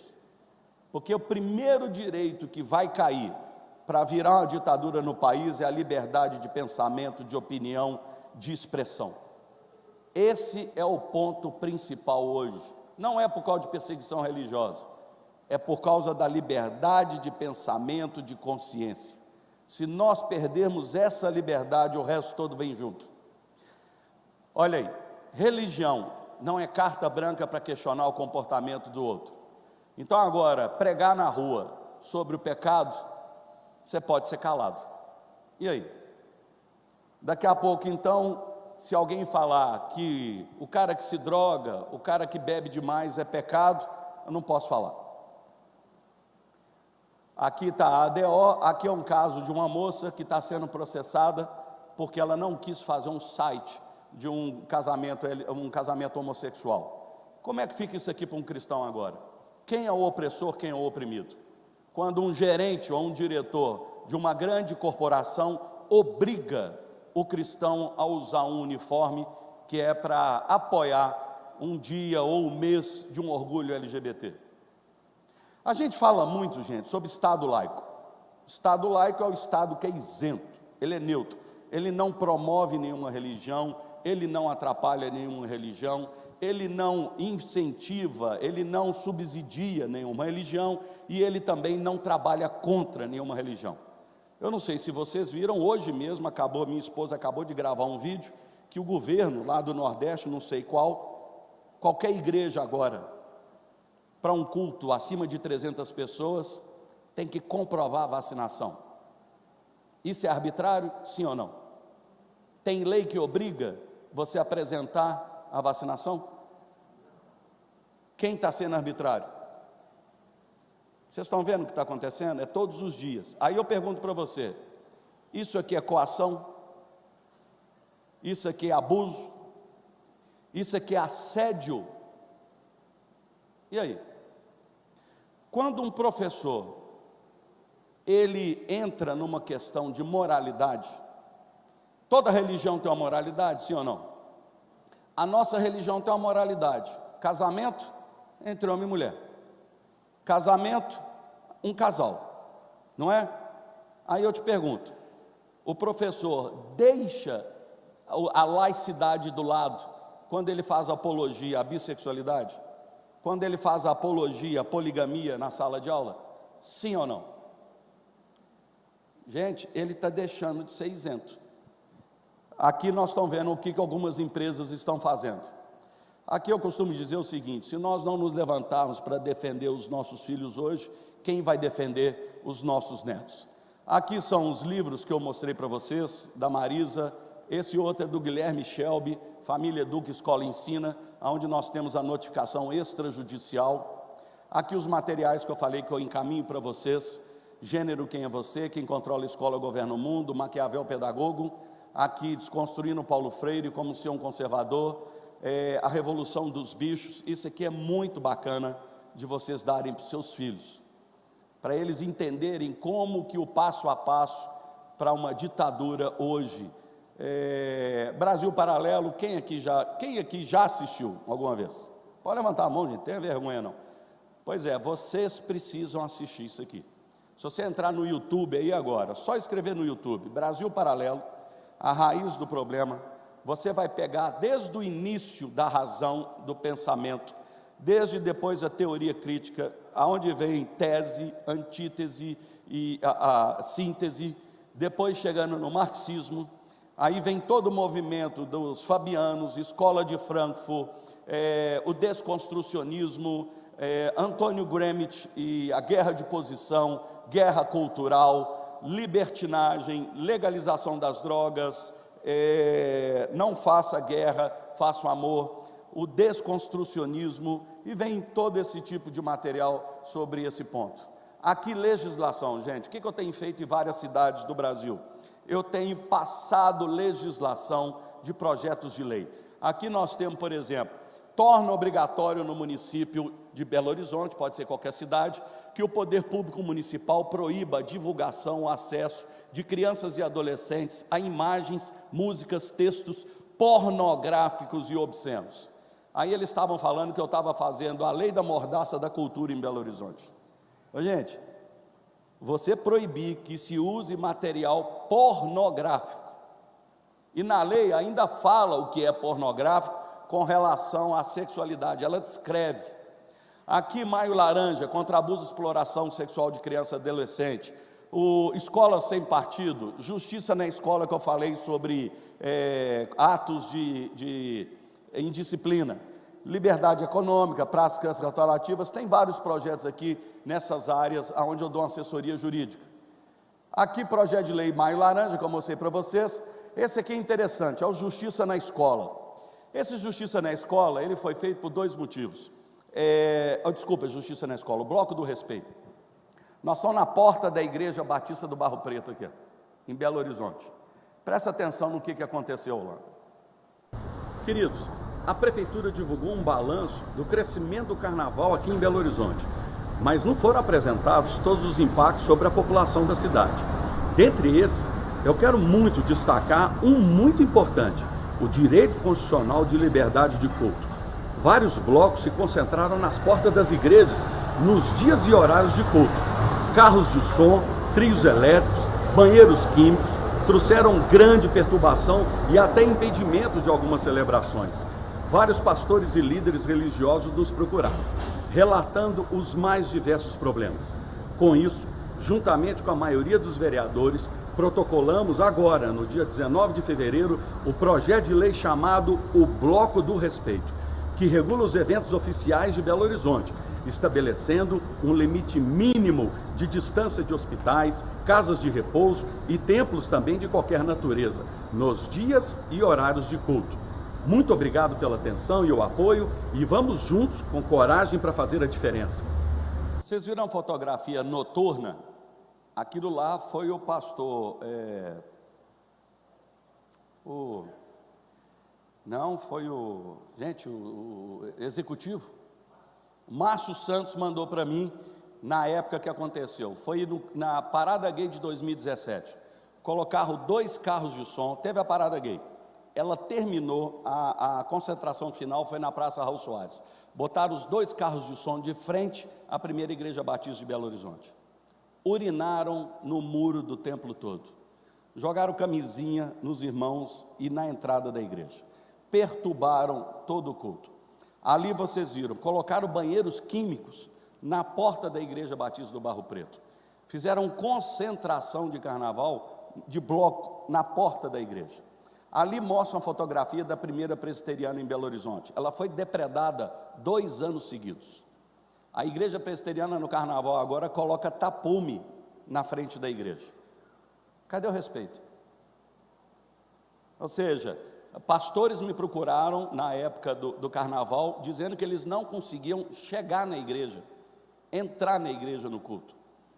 E aí eles ligando para todo mundo, falaram, é um absurdo, você não pode mais ter a liberdade de ir e vir, você não pode mais ter a liberdade de culto.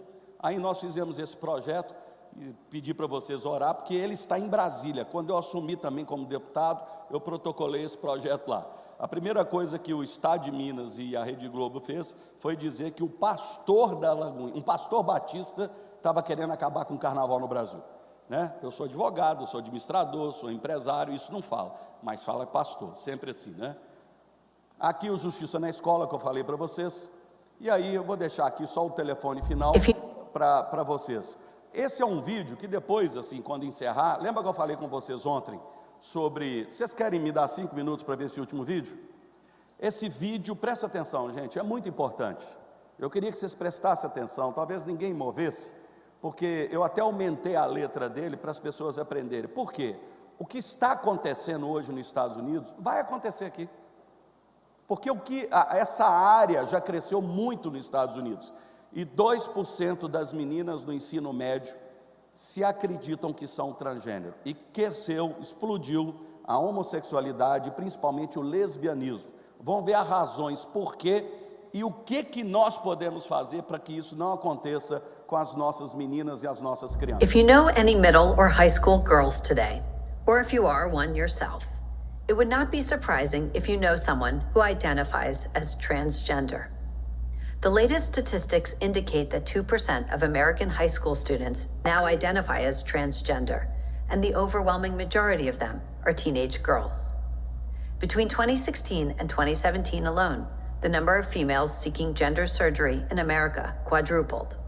But if you graduated high school over a decade ago, it was unlikely that you knew anyone who was transgender because, according to the Diagnostic and Statistical Manual of Mental Disorders, the condition underlying it afflicted roughly 1 in 10,000 people, or 0.01% of the population.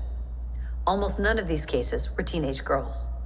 In fact, before 2012, there was no scientific or medical literature discussing adolescent girls who wanted to transition to the opposite sex. That doesn't mean that we didn't know about transgender individuals. Gender dysphoria, the severe discomfort in one's biological sex, has been studied for nearly 100 years. It almost always involved boys who began feeling it between the ages of 2 and 4 and were strong and persistent in their assertions to everyone around them that they were really girls. When a phenomenon that affects one half of a population, boys, suddenly begins affecting the other half, girls, and when its age of onset shifts from preschool to adolescence, something significant is happening. In 2016, Brown University public health researcher Lisa Littman began studying the sudden spike in trans identification of teenage girls. She concluded that peer influence and social media influence had a lot to do with this trans teen phenomenon. After all, based on parent reports, none of these girls had exhibited symptoms of gender dysphoria at the age that it typically first presents, early childhood. YouTube, Reddit, Tumblr, TikTok, and Instagram all host popular social media influencers, today's version of Hollywood stars, who insist that if you feel uncomfortable in your body, you're probably trans. Many promise that if you start a course of testosterone, all of your problems will go away. There's every reason to believe that these girls are experiencing real psychological pain. Rates of anxiety, depression, and instances of self-harm are all at record levels for this generation. A quick fix becomes very tempting. So it doesn't take much, a YouTube video, a friend's suggestion, to get a troubled girl to buy into the fantasy that gender transition is the answer. Unfortunately for these girls who do not have typical gender dysphoria, gender transition rarely offers relief. And it's a catastrophic mistake for psychologists, educators, and the medical establishment to rush these teens towards a solution that will almost certainly harm rather than heal. Because here's what's not in dispute. Unnecessary medical gender transition causes irreversible damage, high risk of infertility, sexual dysfunction, and the creation of a permanent medical patient. Tragically, we've made it far too easy for kids to take this path, long before they're ready psychologically or emotionally to make such a life-altering decision. Testosterone is easily obtained by today's teens. In Oregon, a 15-year-old can walk into a gender clinic. Yes, there are now gender clinics all over the country, and walk out the same day with a prescription for testosterone without her parents' permission. 16-year-old girls have been able to undergo double mastectomies, the removal of both breasts, without even a therapist's note. Predictably, hasty gender transition remember we're talking about teenagers here, is now leading to a lot of regret. New testimonials appear on YouTube almost every week from teens who acknowledge that they made a terrible mistake and warn others not to make the same one. So how do you protect your daughter from being drawn into this dangerous and growing trend? First, limit their exposure to social media as much as you can. Several academic studies have already linked the alarming rates of anxiety and depression to young girls' punishing experience on social media, a place that often makes them feel sad, unattractive, and alone. Second, oppose the teaching of gender ideology in your kids' school. In California, gender identity education begins in kindergarten and proceeds through high school. The theme is that kids' gender identity is totally independent of their physical sex and something that only they can know. Schools can and should insist that every child be treated respectfully without sowing gender confusion in an entire student population. Third, and most importantly, remember that a teenager is still just a teenager. You don't have to agree with every identity proclamation your daughter comes up with. Knowledge of her identity will develop over time. Until then, being the adult in the relationship is the most loving thing you can do. I'm Abigail Schreier, author of Irreversible Damage, The Transgender Craze Seducing Our Daughters, for Prager University. Hoje já está virando fenômeno nos Estados Unidos. E o poder público ainda incentiva agora. Ou seja, já tem clínicas de gênero onde adolescentes, sem autorização dos pais, podem começar a fazer o bloqueio hormonal. Bom, gente, nós vamos passar agora um pouco para a área de perguntas. Quem quiser fazer alguma pergunta sobre o tema, alguma dúvida, lembre-se, quem estiver saindo, se colocou o nome na lista, nós vamos encaminhar para vocês os materiais. Vocês podem entrar em contato com a gente naquele telefone que eu coloquei, esse aqui. A hora que quiser, é só entrar em contato, mandar a mensagem nisso aí.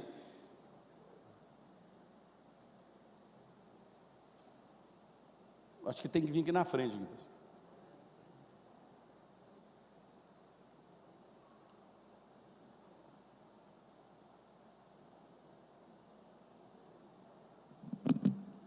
Primeiramente, agradecer ao Fernando.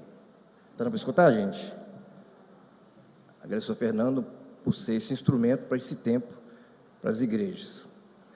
Mas algo me chama a atenção, pastor, é que ao ouvir tudo isso, eu não sei quantos irmãos, talvez eu seja um dos piores pecadores, o que passa no nosso coração primeiro é um sentimento de ódio, um sentimento de repulsa,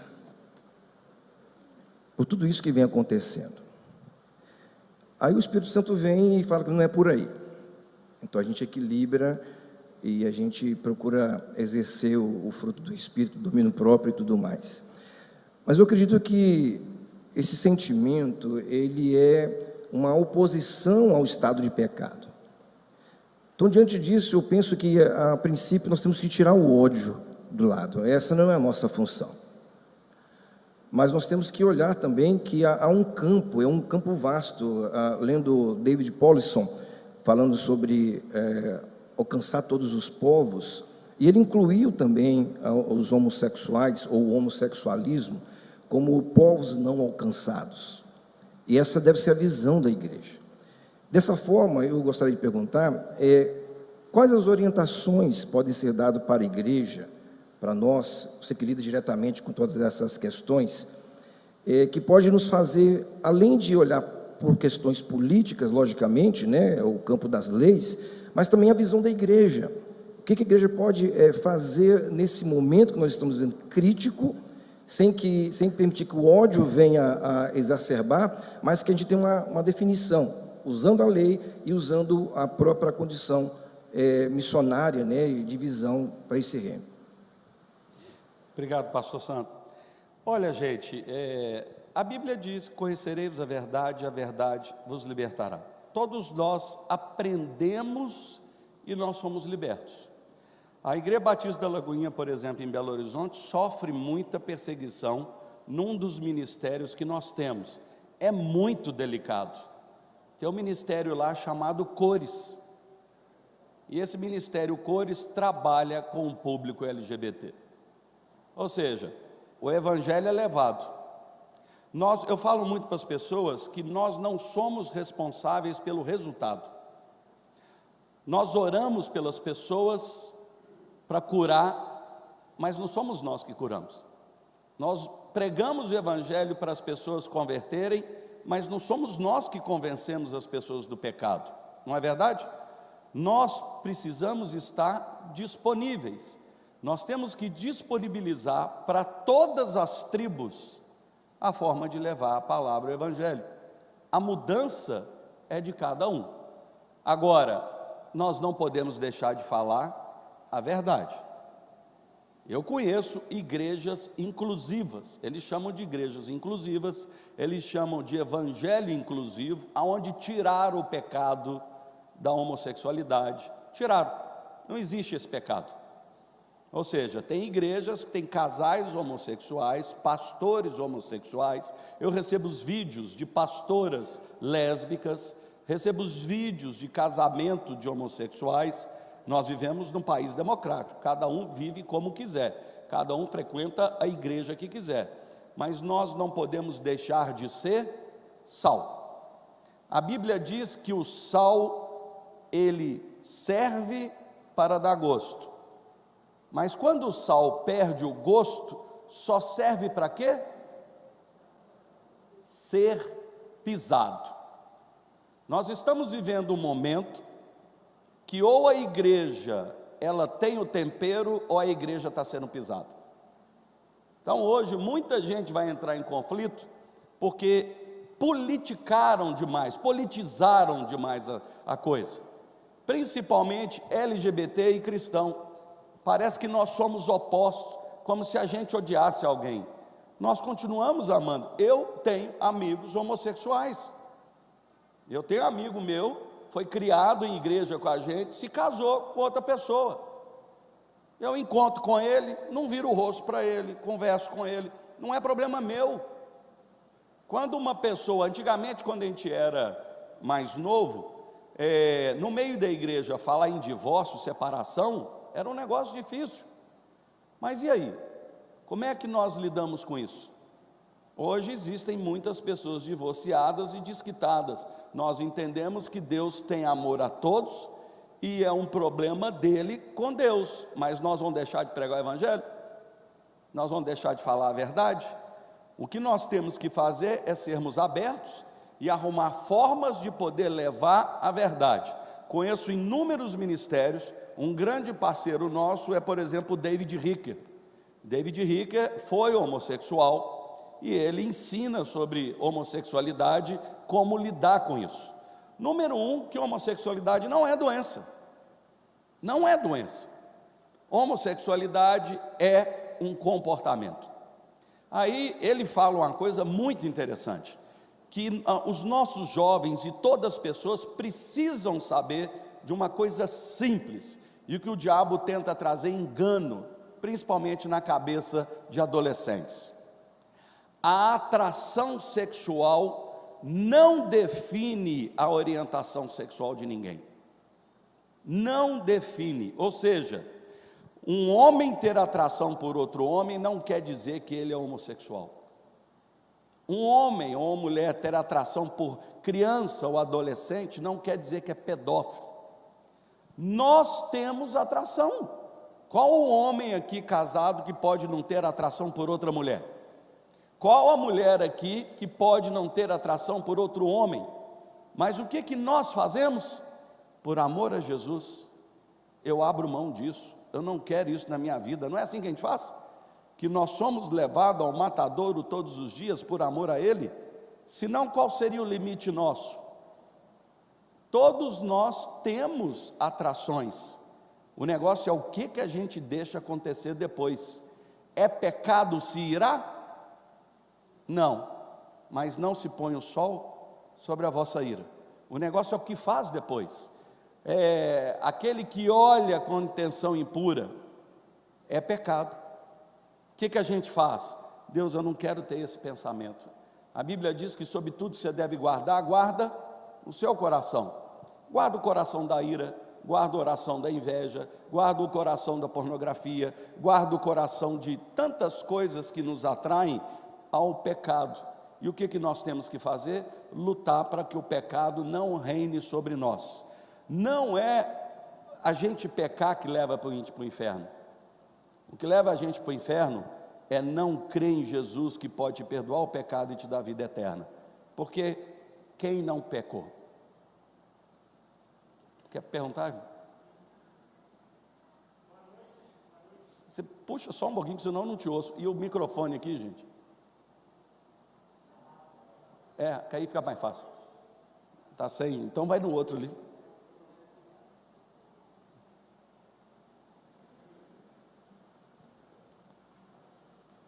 Boa noite, Fernando, boa noite, gente.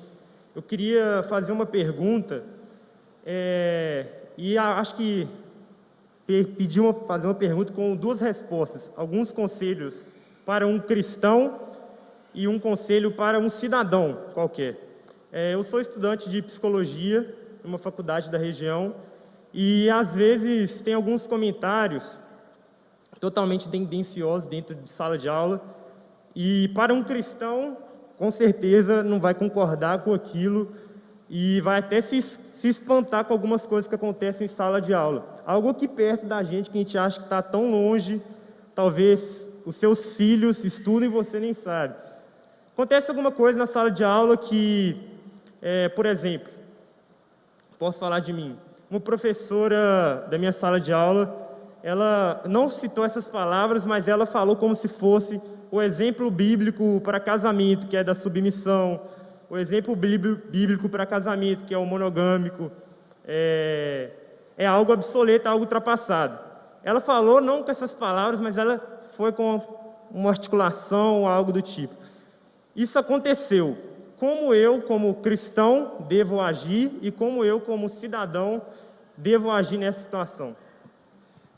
Obrigado, irmão. Isso é muito importante, porque essa perseguição está acontecendo em todos os lados. Seja na escola para o estudante, seja na empresa para o funcionário, seja no comércio para o fornecedor. Está acontecendo para todos os lados tipos de preconceito com a religião, tipos de preconceito com a crença. Nós estamos começando a exigir os nossos direitos. Isso vai crescer. Aqui na cidade de João Molevade, a filha do pastor foi obrigada a fazer um trabalho sobre o feminismo, defender o feminismo. E ela falou: professor, deixa eu fazer o contrário, porque eu não concordo com o feminismo. Não, eu quero que você faça para defender o feminismo. E ela não fez, tirou 0. O que ela deveria fazer? Procurar o diretor. Cadê o direito da liberdade de pensamento? Cadê o direito de liberdade de aprendizado e também de aula? Cadê o direito sobre a crença desse aluno? Então tem que buscar os direitos. E aí o que eu comento para as pessoas? Número 1, professor que é militante mesmo, é aquele que todo dia na sala de aula ele está descendo todo dia, grave. Isso é ilegal. Não, você está preservando a sua imagem. Você que está sofrendo crime toda semana, você está sendo humilhado toda hora, e eles falam o quê? Aquela menina Compagnolo, ela fez um curso de feminismo, uma pós-graduação sobre o feminismo. E aí tudo bem, eram 17 alunas da Universidade Federal, estava tudo bem, até o dia que a professora descobriu que ela era evangélica. No dia que, só porque ela entrou no Facebook da menina. Depois que entrou no Facebook da menina, começaram a perseguir ela. Acabaram com ela na sala de aula, chamaram de burra, de ignorante, de religioso, de fundamental, tudo que você imaginar. Ainda bem que ela gravou, porque ela entrou com um processo contra a professora, porque eles queriam fazer um processo contra ela, para que ela fosse expulsa da graduação. Isso está acontecendo. Então, a gente não persegue, mas eles nos perseguem. Qual a atitude que a gente tem que fazer? Nós temos que olhar juridicamente o que nós temos que fazer para nos proteger e proteger os outros. É o trabalho do legislador, é o trabalho do pastor, é o trabalho de quem é mais maduro. Nós precisamos nos proteger. Você vai sofrer perseguição? Vai. principalmente nas matérias ou profissões que é da área de ciências sociais. Gente, eu recebo denúncias direto. Guarda municipal sofrendo perseguição, psiquiatra em Belo Horizonte sofrendo perseguição no Sersan. Sersan é aquela área de tratamento, o órgão público municipal para cuidar de saúde mental. A moça, que é evangélica, não quis participar de um ato político que todos os funcionários do Sersan fizeram. No dia da luta antimanicomial, pegaram todas as pessoas com problema de doença mental e saúde mental, fizeram uma escola de samba, um samba enredo contra o governo, e foram para a Praça da Liberdade e forçaram ela a ir. E ela não queria, foi perseguida, foi lá denunciar para mim. E agora, não tem 60 dias, morreu uma pessoa dentro de um Sersan, ela não podia tomar o remédio sólido, ela morreu engasgada, e esconderam lá. Porque é isso que acontece atualmente lá. Professores sendo perseguidos, guardas municipais, psiquiatras sendo perseguidos, pessoas que trabalham em secretaria de cultura, tem uma moça que é perseguida lá direto. Agora, há pouco tempo, deve ter um mês e pouco atrás, eu participei, eu estava aqui em Patinga, eu estava na casa de um pastor, eu participei pela internet, ao vivo, de uma conversa dela com a diretora do Palácio das Artes, que é a Fundação Clóvis Salgado. Há 30 anos que ela trabalha lá. Gente, é escola de dança e de arte. Tá bom. Nesse ano, aula inaugural para os jovens e adolescentes. Sabe qual que era a aula? Racismo estrutural. Aula da escola de arte e dança. Aí ela falou, gente, tem 30 anos que eu estou aqui, a aula inaugural é a história do balé de Belo Horizonte, a história da Sinfônica de Belo Horizonte, a história de arte. Aí já entraram pessoas que tentando levar esses temas, e ela se levantou contra, se uniram todo mundo para pedir a cabeça dela. Aí ela me ligou e falou assim, Fernando, o que eu faço? Uai, fala que o seu advogado vai participar da reunião. Aí ela colocou na reunião, eu me apresentei, falei, eu sou o Fernando, e todo mundo me conhece lá. Na hora que falou que era o Fernando Borges, a turma toda do Palácio das Artes já me conhecia. Aí trataram ela igual um cordeirinho, mas já abriram um processo para mandar ela embora. Qual a acusação? A gente tem que pegar a acusação e ver o que é e defender ela. Mas isso é um aparelhamento em todas as áreas. Eles são estimulados. Eu tive professores que me procuraram, que eles são perseguidos na escola municipal, só porque é cristão, porque ele não quer participar de certas coisas. Aí eles foram me procurar falando que eles foram na Secretaria de Educação, e lá a diretoria de educação falou com ela assim, olha, você está sendo perseguida, pede demissão. Eles estimulam os cristãos a pedir demissão do poder público. É estratégia. Não pode agora você ter opinião. Se descobrir que é cristão, agora o negócio fica ruim. O que a gente tem que fazer? Infelizmente, a grande verdade, nós omitimos muito tempo. Vai ter daqui a pouco eleição do conselho tutelar aqui na cidade. Eu vi conselheiro tutelar falar que a criança abusada não é crime, ela está desenvolvendo a sexualidade dela. Gente, a criança abusada não é crime, está desenvolvendo a sexualidade. O que aquele conselheiro tutelar está fazendo ali? Mas sabe o que aconteceu na eleição de conselheiro tutelar? Eu treinei 13 pessoas para concorrer no conselho tutelar em Belo Horizonte ano passado. Até a esposa do Wesley Cassete concorreu. Ela tirou a nota na prova de redação em segundo lugar. Eles classificam as pessoas por provas de seleção. A prova jurídica, prova também de redação, beleza. Aí qual é o próximo passo? Eleição. São 9 regionais, 5 conselheiros, podia ser eleito 45. Nós mobilizamos, falamos com todo mundo, olha gente, tem 13 candidatos cristãos aqui, ajude a divulgar. No dia da eleição, os irmãos saíram da igreja, foram comer o seu franguinho assado com macarrão. Eu fui votar. Na onde eu fui votar, eles mudaram na última hora o lugar de votação e mudaram como se fosse aqui a votação aqui, mandaram lá para Ipatinga. Aí dificultou a vida de muita gente para votar. Agora, o outro lado, fizeram crime eleitoral, botaram ônibus para ir em comunidade, para pegar as pessoas para ir votar. Isso acontece, cadê o nosso povo denunciando? Não aparece. Conselho de educação, conselho de assistência, conselho de cultura, nós temos que nos envolver neles, sermos mais participativos. Em Belo Horizonte tem mais de 694 instâncias de participação popular. A sua presidente do Conselho Estadual de Psicologia, você entra no site, entra no Facebook dela, ela é a favor da Ursal.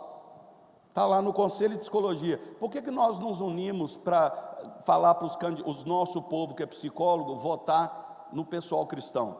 Por que na OAB nós nos mobilizamos para votar nos cristãos? Por que no CREA nós nos mobilizamos para colocar cristãos? Chegou o momento da gente eleger pessoas em todas as áreas possíveis. Por quê? A nossa omissão, o que a Bíblia fala, não dês lugar ao diabo? Sabe o que é lugar ali? É topos, de topografia. Nós entregamos o espaço.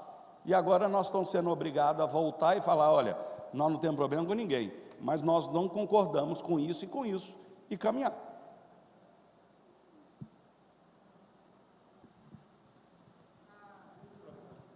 Ô, gente, os livros estão ali atrás, quem quiser. Eu estou aqui, gente, quem quiser vir conversar comigo, fica à vontade.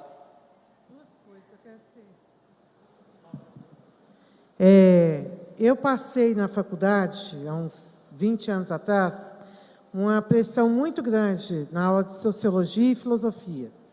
E a professora sempre se referia a Jesus como JC, com muito deboche, muito desdém.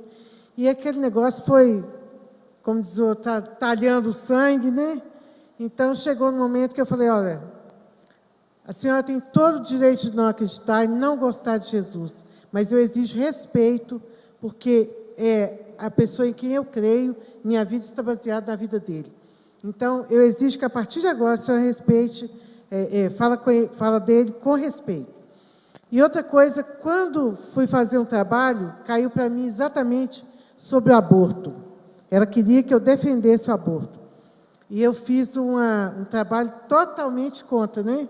Fui defender a vida.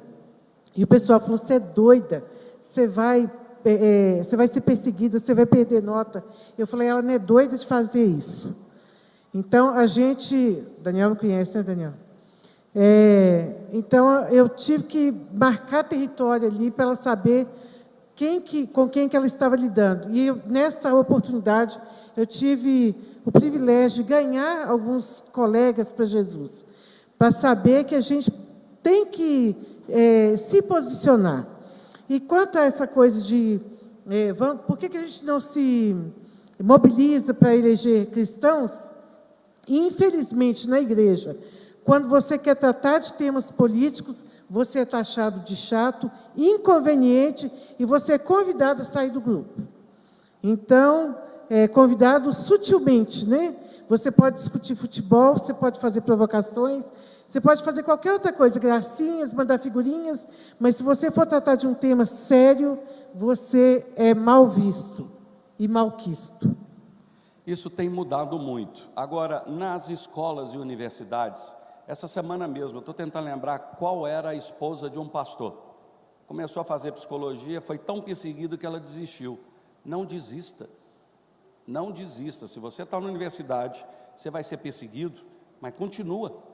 Porque a estratégia é essa mesmo. É fazer as pessoas desistirem. O diabo faz esse tipo de jogo entre nós. Olha, gente, eu tenho visto duas coisas acontecerem em todos os lugares que eu vou. Número 1, está aumentando a perseguição. Número 2, está aumentando o avivamento. Todo lugar que eu tenho ido, o pastor Maninho viaja comigo, todos os lugares, as igrejas estão crescendo porque o povo está buscando. Porque nós sabemos que cada vez mais a coisa está ficando mais apertada. E como eu disse ontem, eu estava falando que Cristo em nós, a esperança da glória, Deus está levantando homens e mulheres para cumprir o propósito dele hoje. Nós somos privilegiados de viver um momento de tanta perseguição. Eu lembro de chegar em casa assim, amassado, mas eufórico, porque eu fui perseguido por nome de Jesus.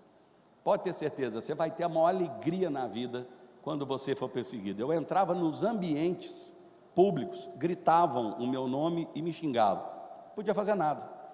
Eu abençoava o cara e pronto, porque nós somos chamados para abençoar, nós não somos chamados para amaldiçoar ninguém.